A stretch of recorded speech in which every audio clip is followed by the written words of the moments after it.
नमस्कार, मी डॉक्टर अनुजा केळकर.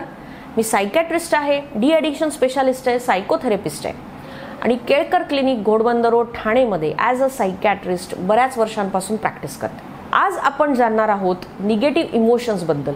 बरेच लोक मला विचारतात की डॉक्टर आम्हाला खूप निगेटिव्ह इमोशन्स येतात, आम्हाला रडू येतो, आम्हाला मध्येच राग येतो, आम्हाला समजत नाही की हे ओव्हरकम कसं करायचं.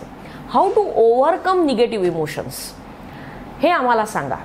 तर मी तुम्हाला काही स्टेप्स सांगते ज्यांनी तुम्ही हे निगेटिव्ह इमोशन्स ओव्हरकम करू शकता. सगळ्यात पहिले अंडरस्टँड युअर इमोशन. म्हणजे तुम्हाला सध्या काय निगेटिव्ह इमोशन येते. मला उदास वाटतंय, मला राग येतोय, मला रडू येतंय, मला भीती वाटतेय, मला अपराधी भावना येते, किंवा म्हणजे त्याला म्हणतो आपण गिल्ट, की मला आता लाज वाटते स्वतःची. जे काय वाटतंय ते पहिले अंडरस्टँड करा. दुसरं की ॲनालाइज करा. म्हणजे मला आता लाज वाटते, कोणत्या गोष्टीची लाज वाटते, काय घटना घडली की ज्याच्यामुळे मला लाज वाटते. जर मला भीती वाटते तर मला का भीती वाटते, काय गोष्ट अशी घडली की मला त्याची भीती वाटते, हे ॲनालाइज करा. आणि तिसरं की ते ॲक्सेप्ट करा की ठीक आहे, आता मला याचा असा एक्सपिरियन्स येतोय, मला असं असं वाटतंय. ते तुम्ही ॲक्सेप्ट करा.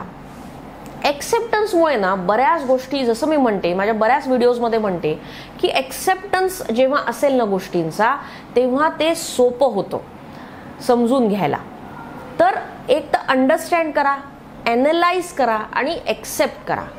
त्याच्यानंतर जे पण तुमचं इमोशन आहे ती टेम्पररी आहे. आता मला ती जाणवते आहे. मी इमोशन नाही आहे किंवा इमोशन मी नाही आहे. ही फक्त सध्याचा माझं फिलिंग आहे, माझी इमोशन आहे आणि ही काही वेळानंतर चालली जाईल.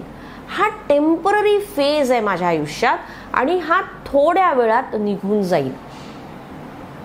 तर हे तुम्हाला समजून घेणं गरजेचं आहे. मला आत्ता असं वाटतंय, थोड्या वेळाने मे बी मला आनंद पण वाटेल दुसऱ्या गोष्टींनी. तर हे समजून घेऊन, अंडरस्टँड करून पुढे जाणं गरजेचं आहे. त्याचबरोबर जे पण काही इमोशन आहे ते समजून घेणं गरजेचं आहे आणि त्याचं सोल्युशन शोधणं गरजेचं आहे. धन्यवाद.